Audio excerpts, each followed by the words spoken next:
welcome back to another episode of the Open Source Cafe. Today we are going to have a very, very interesting discussion around self-hosting your applications on Kubernetes. So we have Abhi joining us over here from Plural. And before we get started, thanks a lot, Abhi, for giving your valuable time. Would you like to tell our viewers a little bit more about yourself? Give a little intro. Sure. Thanks for having me on the show, Kunal. I am the head of community at Plural.sh. Previously, I ran community at both at Airbyte and then previously PlanetScale, and I've been doing community work and community building for quite a while now. So I've kind of crossed over into the open source infra side of building communities. Before that, it was definitely a lot of different things. So it's definitely my passion, and I was a software engineer working on open source infra before I jumped to full time community work. So that is, I guess, my background mostly, and really excited to talk about the space with you today. Amazing. And how has that transition been like from your previous job to what you're doing currently? It's definitely it's both more and less pressure because I guess before a lot of it's very unscoped. A lot of it is very unclear. The outcomes and the things that you have to deliver are so much different. With delivering a feature or delivering a specific section of code, it's very scoped. Usually, it's very clearly delivered or not delivered. Whereas with DevRel and with community, sometimes it's hard to say like what is delivered. It's like even if you wrote a blog post or if you created a piece of content and you said it is delivered, but then it didn't get enough views or it didn't get enough interaction, you didn't hit the specific OKR flavor of the month, whether that be GitHub stars, whether that is certain amount of views, whether that's active users converted. It feels like it's either never enough or it's unclear, right? So it's both like it's both less stressful in the sense that there isn't just this one thing that's looming over your head, but also it's more stressful because it never feels like the work is ever over. It's always there's always more to do, and I'm sure you have a lot of experience with that as well. So Yeah, I could not agree more. Really, think the KPIs and stuff. How do you define those and all yeah. these other things? But yeah, all right. Let's talk a little bit more about self-hosting. Why should someone do it? Why are we speaking about it today? Yeah, so there's basically, to set the stage, there's always been kind of like two main ways to deploy your applications. The first way is to figure it out all yourself. Basically, take a bunch of open source software, containerize it if it hasn't been containerized already, and then find some way to orchestrate those containers and to provide resources for them and figure that out all on your own. That is one way, and the other way is to go pay someone to run SaaS for you. And uh, I think what people have realized and people have maybe not understood or haven't felt is that there is a lot of room for for a middle ground, right? There's a middle ground where you can get some handholding of the SaaS, but some of the configurability from running everything on your own. And marrying this is something that we at Plural are very interested in. It's not just for us to create another SaaS and sell people and sell people more infrastructure. It's us addressing a legitimate need in the industry. We want people to be able to deploy open source using something that is open source, because there actually are a lot of tools that deploy open source for you, but you have to pay to use them, or they're closed source, right? But something that the niche that we're occupying is, how do you deploy open source, get the configurability of deploying everything by yourself and through open source, but at the same time get a bunch of the niceties and the quality of life improvements that are built out for a SaaS product. And that's essentially what we've created. And it's really important that people self-host. To go back to your initial question and the initial statement, the reason that it's important for people to self-host is that, first of all, you need to be able to debug your installations. You want to have control over your installations. You want to be able to make your infrastructure do what it wants, what you want it to do, right? And at the end of the day, you don't want to be at the beck and call of someone of like in a support queue for a SaaS product, but you also don't want everything falling apart, like all of this like bespoke infrastructure that you've created on yourself, like you've created yourself and you're managing yourself. That's not a repeatable process, right? So you don't want that falling apart. So the reason you should self-host is, well, first of all, you should do it in an environment that's repeatable. You shouldn't just self-host creating bespoke environments unless you're extremely experienced. But the reason you should self-host is because you get a lot of flexibility, you get a lot of cost benefits, and if you do it in a repeatable way, it will allow you to both save money and time. Yeah. And do you think like there are any development challenges related to it? By development challenges, do you mean developing the platform to help other people self-host, or just developing as in creating your own infrastructure or self-hosting? The second one. There are a lot of challenges to self-hosting. As I said before, there's the n- there's a lot of variance if you're trying to. I'll talk about open source specifically because in terms of closed source and self-hosting closed source, that's a bit more nuanced. But in terms of in terms of self-hosting open source, there's a lot of variance in the development of projects, right?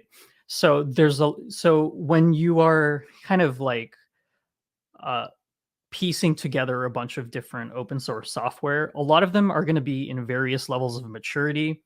A lot of them are going to have various levels of thoroughness in their documentation. A lot of them are going to have varied feature sets.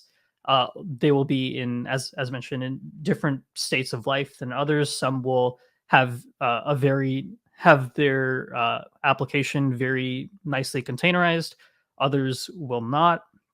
So the challenge of self-hosting at the end of the day is figuring out how to put it all together. How do you make all of these applications work well together, network together, and then also how do you scale, monitor, and manage all of them working together, and make sure and Kubernetes solves a lot of this for us in terms of like how do we get resources efficiently to all of them once they've been containerized and once they're up and running. But there's still a huge question around like how do you manage the scaling of Kubernetes without making it a cost issue? How do you uh, have efficient runbooks to make sure that once you're in when you're in like a failure mode, how do you know exactly what to do, or how do you know how to handle that process if you're self-hosting, because you have no one to go to in terms of you have no one to go to say, hey, my software isn't working. That's because it's on you.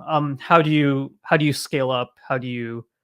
Um, how do you upgrade your software? So there's a lot of questions. There's a lot of questions to answer, and the path to answering those questions isn't always clear. So there are a lot of challenges to self-hosting, and I guess that sets up what we do very very nicely. Yeah. So Yeah. speaking about these challenges, before we move on to that, like, um, can you share a little bit more about the use cases?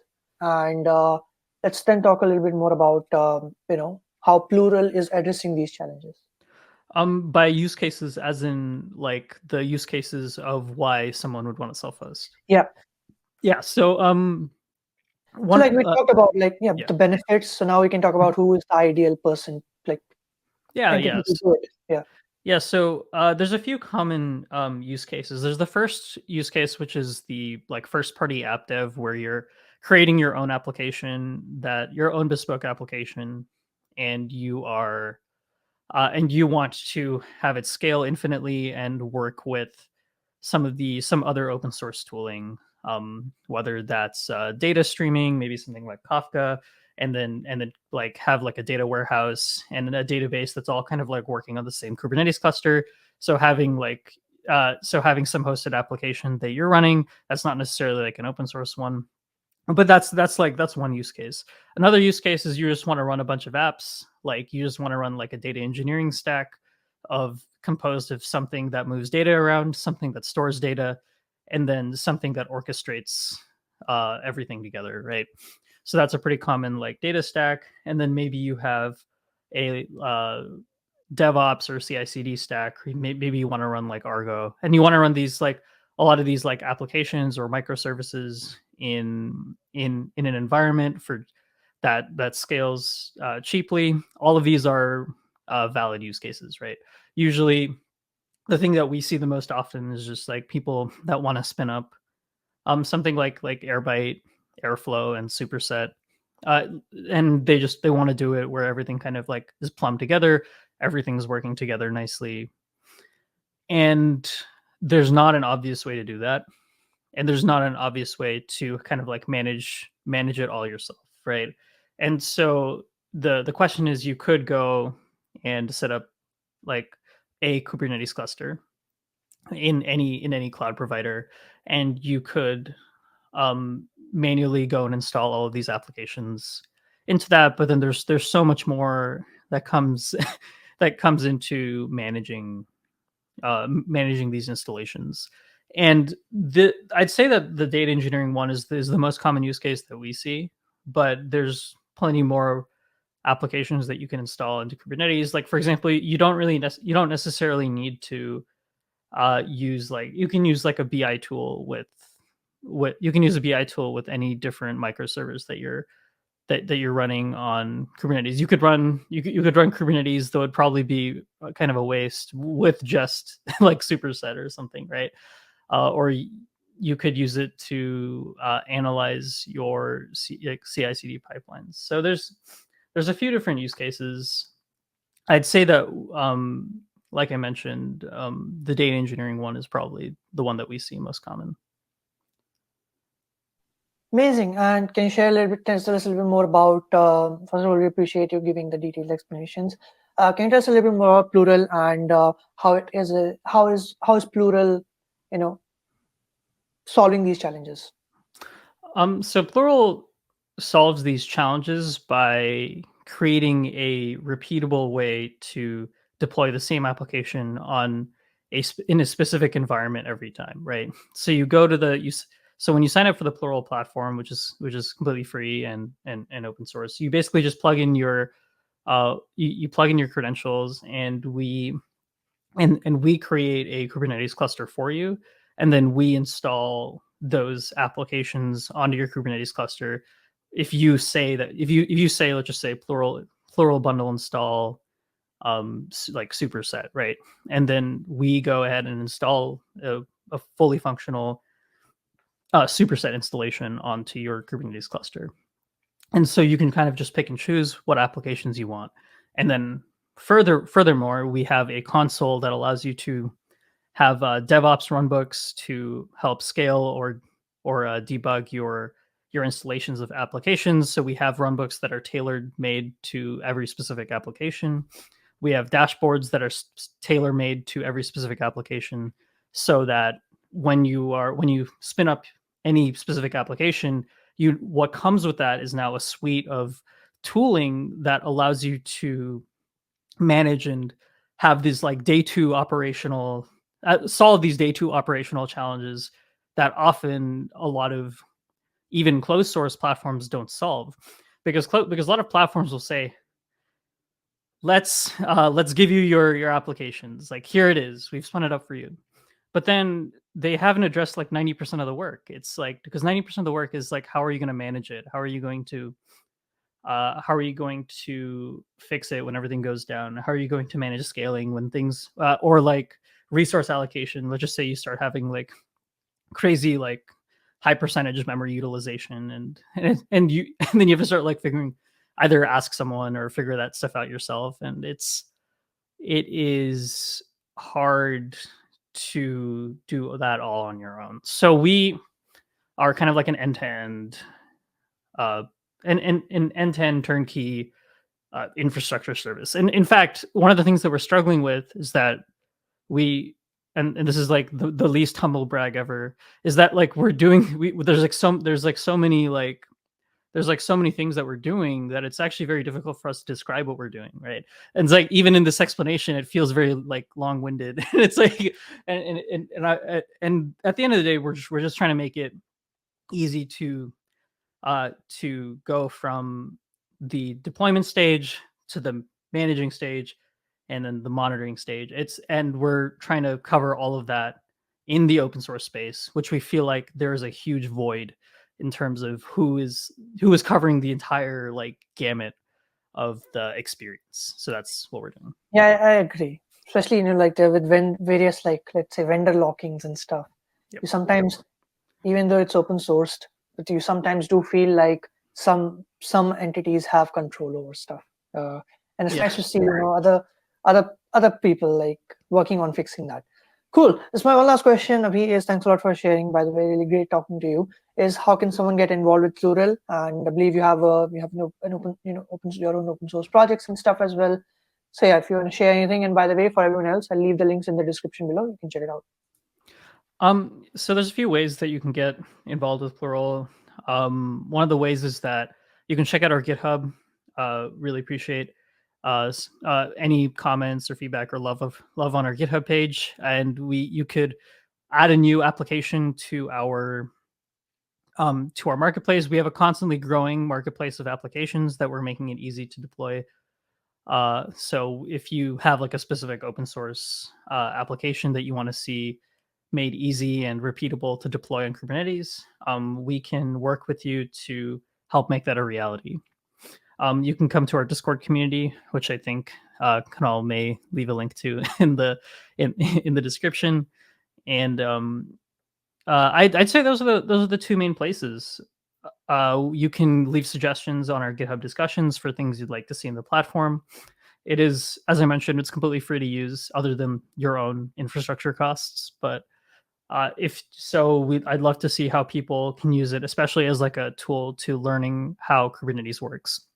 One thing that I will say, one point I will go on, is that there are not a lot of really good ways to learn how to use Kubernetes with that. I mean, of course, there's like stuff like Kunal's really informational videos, which I've watched, and they're they're extremely helpful. But if you want to get hands-on, if you want to learn and hands-on, there's very few options, and there's a few ones where they try to emulate like a working like Kubernetes cluster, but oftentimes like it's like you really need to get thrown into like a fully working setup in order to see how everything works, in order to like debug things and to observe what a production environment looks like. And for that, Plurals is a very interesting and is a very unique offers a very unique experience, in that you in about like 20 minutes you can have a fully working like production ready Kubernetes cluster with like applications that are running. And so you can spin that up and see, oh, this is how everything's supposed to work. It's like, oh, this is how my services are supposed to look. This is how like we should be organizing things or organizing our namespaces. This is how like a stateful set should be run, and these and like learning about like volume bindings and stuff like that. Like you can then like go in and see, and this is like the completed thing, and then you can start trying to like reverse engineer that yourself. So I'd love to I'd love someone to like kind of like approach it from that angle, because even though we don't explicitly market this as like an educational tool, I just feel like there's a lot of potential for it to be that way. I really believe it's education. Like getting started with K8s is hard, let's say, and you want to try out some things, and sometimes you just want to get things done, because these things keep changing so rapidly. If you're just focused on learning everything about everything, Mm-hmm. it's just going to take too much time. I believe this is where your marketplace really comes into picture. So I believe that's pretty great, and thanks for sharing, Abhi. And I'll leave all the links in the description below for everyone, so you can join the community, the group chats, and you can give them a star on GitHub. I believe starting today till KubeCon, if you start on GitHub, a Plural is going to plant a tree or something. Yeah, that's true. That's nice. Do start it. Yeah. Yeah, it's like I feel like we're gonna plant a tree and do some other stuff. As I know, like there's not a lot of trees left to be planted in the world, but we're going to be donating to some other charities as well. So we thought that if we're going to be asking people for stars, we may as well also donate to a few charities and help out the environment. So it would be really appreciated, and I guess it would help more people than just us. Yeah. Amazing. Well, thanks a lot for joining, Abhi. Really appreciate you giving the time. And yeah, do you have any closing remarks for people? No. I'll always appreciate talking to you, and looking forward to the next time we do this. Amazing. Well, thanks for joining, Abhi, and for everyone else, you can check out the links in the description below and go give them a follow, and to check out the GitHub repository, join the Slack community if you have any questions, and we'll see you in the next one. Have a great day.